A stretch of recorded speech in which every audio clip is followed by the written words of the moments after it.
of religion and freedom of worship and freedom of speech. This country is based upon nothing but hypocrisy. And it's based upon nothing but the right of white people to mutilate and shoot down black people. This is the brutality that we're talking about. This is the crime that we're talking about. And you say we teach hate. What kind of hate are we teaching? We're telling you what happens to black people. And this man didn't get shot down because he was a Muslim. They didn't ask him what his religion was. They saw that he was black and they began to fire point blank. And then when they went to court, they Gestapo. They were the criminals. They didn't go to court. They charged him. He's a dead man. And they charged him with a crime. These Negroes here shut down were charged with a crime. And you haven't heard anybody open their mouth about it. You wonder why you're having trouble in this country. You're having trouble because the devil is on the rampage. A blue-eyed devil is on the rampage. A heartless devil is on the rampage. A beast is on the rampage. And you haven't got sense enough to know how to handle it. So we don't try and handle it. God is going to handle it. We have God to give him justice. We have God to trap him. We have God to catch him. We have God to deal with him. And we pray that God deals with more of them day after day. And what ones God don't get, we'll get them.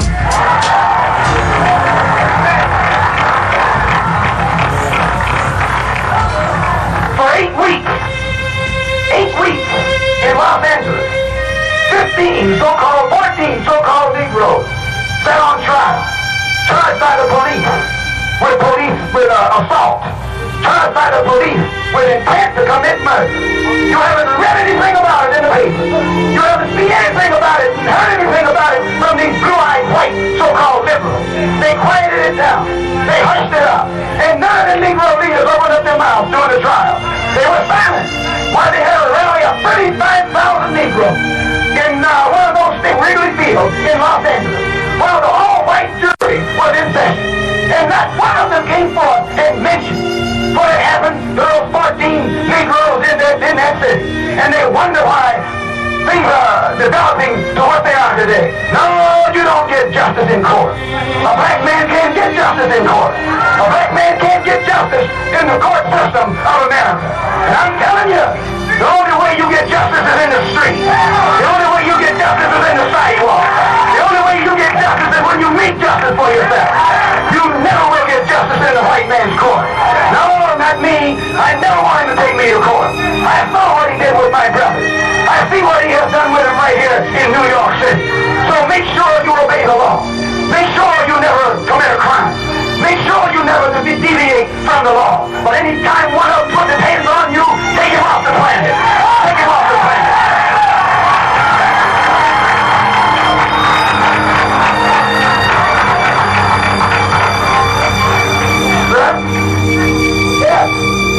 They want to have a funeral in Harlem, make sure they have a funeral downtown too. 2 funerals at the same time. We want peace. We want justice. We want respect. We want to carry ourselves with dignity. But we don't want to walk around here in a police state giving people the right to think that they can take our life or break our limb or bust our head. And that's all that's going to happen from it. So I'm telling you, don't you ever expect justice in America. No, I'll tell you. The man locked me up in the morning. Don't expect any justice. And when our brothers, Rikers Island, city prison, filled with Negroes who become Muslims, want to stop drinking, want to stop smoking, want to pull the needle out of their arm, you think that blue-eyed thing out there will help them? No. He puts them in solitary confinement because they want to be Muslim. I'm telling you what Mayor Wagner does and what Governor Rockefeller does. That they're a race of devils. And I pray that God will strike them. Yes, I pray that God will strike them. Put death in their families, death on their relatives, and death on their friends. I pray that God will bring that on.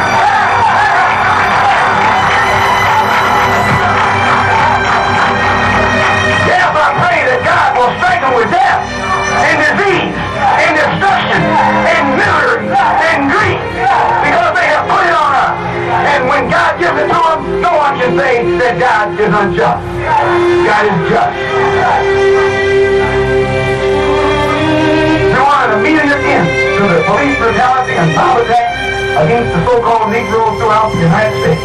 We believe that the federal government should intercede to see that black men and women tried in white courts receive justice in accordance with the law of the land, or allow us to build a new nation for ourselves.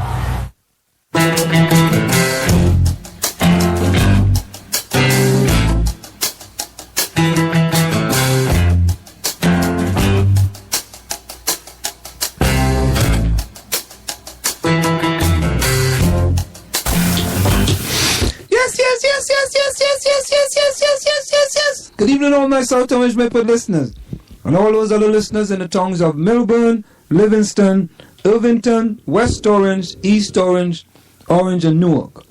Welcome to In the Village with Anselm and Marjorie on the South Orange Maple Online Radio Experience, and live on the World Wide Web on SOMO.org, and the only radio show covering all your news, opinions, politics, talk, and sports happening in the South Orange Maple communities. You can listen to us every Monday through Friday from 8 to 9:30 p.m. That's Monday through Friday from 8 to 9:30 p.m. and reach us at 973-327-3626. That's 973-327-3626. We have an interesting program lined up for you this evening, and we look forward to your participation in the discussion. I like how you say that. Oh, how you say what? Participation. Say that again.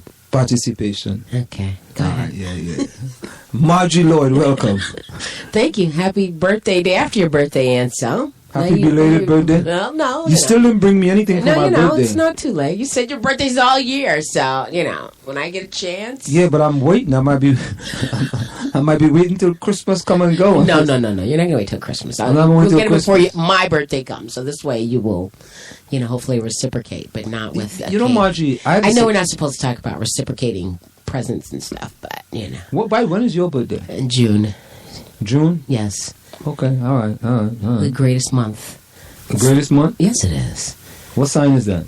It's a Cancer. It's born on a cusp. What are characteristics of Cancer? Well, all the great characteristics that are there. I don't know any characteristics. What great characteristics? What is that? Cancer? We're not talking. What is the sign? It's a Cancer. It's a crab. A crab? Yes, it is. Oh, man, that's not good. Like up here, hard on the outside, very soft and mushy on the outside. A crab is a cadaver, isn't it? A cadaver? What do you mean cadaver? But it's like it's eating bottom things, I don't know. They eat all the bad. They eat all the things. Crustacean. They eat all the bad things in the ocean. I don't know if crabs do that. Yeah, they do. Oh, come on! Don't start looking it up. It's not worth it. I'm serious. Why do you think I stopped eating crabs? Anselm, you don't eat anything. You don't even eat potato chips. So No, I do every once in a while. This kid has potato chips on the desk. I'm looking at him like, wow.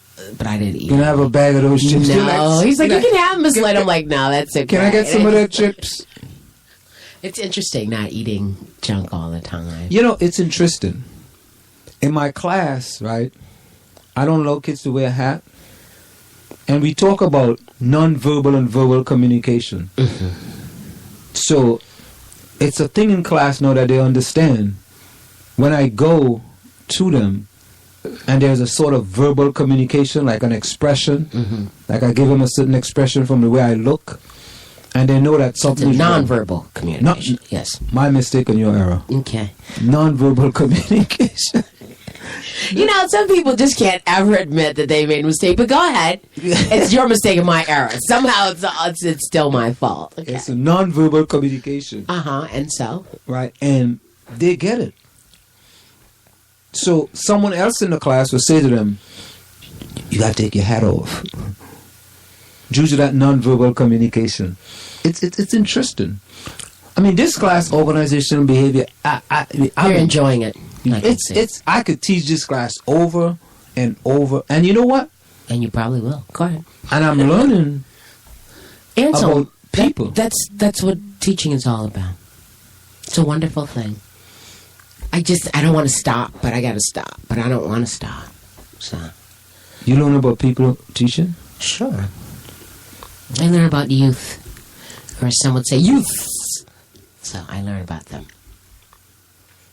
So what's the main local news you want to talk about? I didn't see any local news we're talking about. What's going on, you know? And I think we should talk to Fred Perfetta about these signs that are all over town. We can call him, you know. Yeah, but, you know, I think that should be arranged because there's no guarantee that he'll answer the phone.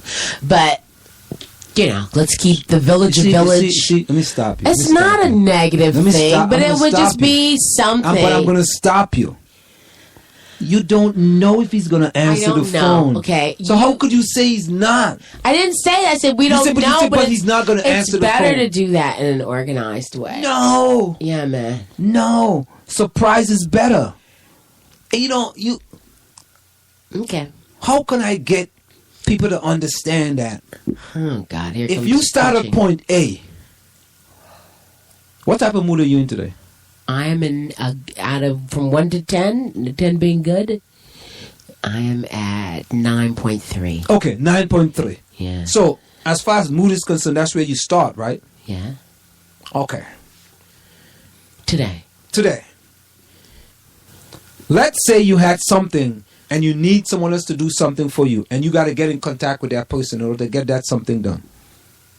Right? Yeah. And you say to yourself, you know what? That person ain't going to do it.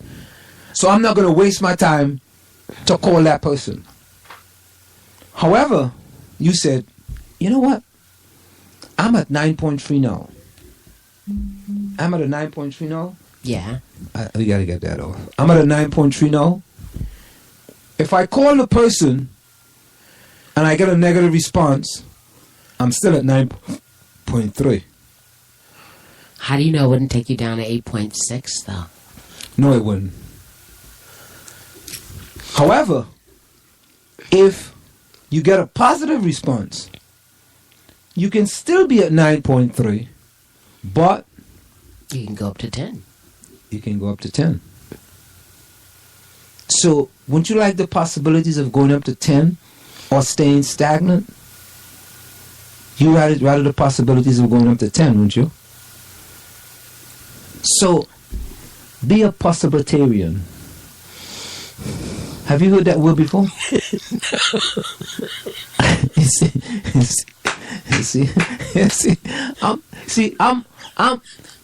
I'm giving you new words. This is not look it up. Possibilitarian. Look up that word. It is a word, I must tell you. Okay. While Marjorie looks up the word possibilitarian and how do you possibilitarian. Just put possible and put tarian at the end. Tarian.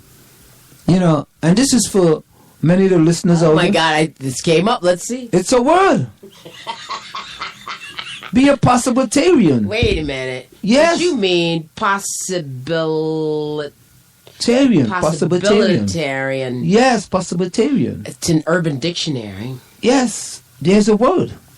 Urban Dictionary. Let's see if it's in the white man's dictionary. I just know it's a word. I don't care where. Urban Dictionary. It says, but Jimmy, if you're making up stuff, no matter how dark things seem or actually are, you can raise your sights and possibilities. Always see them, for they are always there. Correct. Now, let's see. I want you to be a possibilitarian. Let me see if this word is in any other dictionary. You may not find it in the other dictionary. I'm telling you. You see, you think I make these words up, but I want to be a wordsmith. Yeah. Wow, man! Tonight is the So More Comedy Central. tonight is the So More Comedy Central. Oh my God, that felt good. Yeah, that was funny. It's So More Comedy Central. You know. So, Anselm, why aren't you going to go to the thing I was asking you about? What was it? What thing is it? The pen relays. Why aren't you doing that? You're a runner. Why don't you go see the other people run? You know I guess what? You've been to that like many Yeah, times. you know what it is? It's like going to Carnival in Trinidad and Tobago. After you have gone so many times, what are you going back for? What it is going to stimulate you going back to the same thing over and over and over again?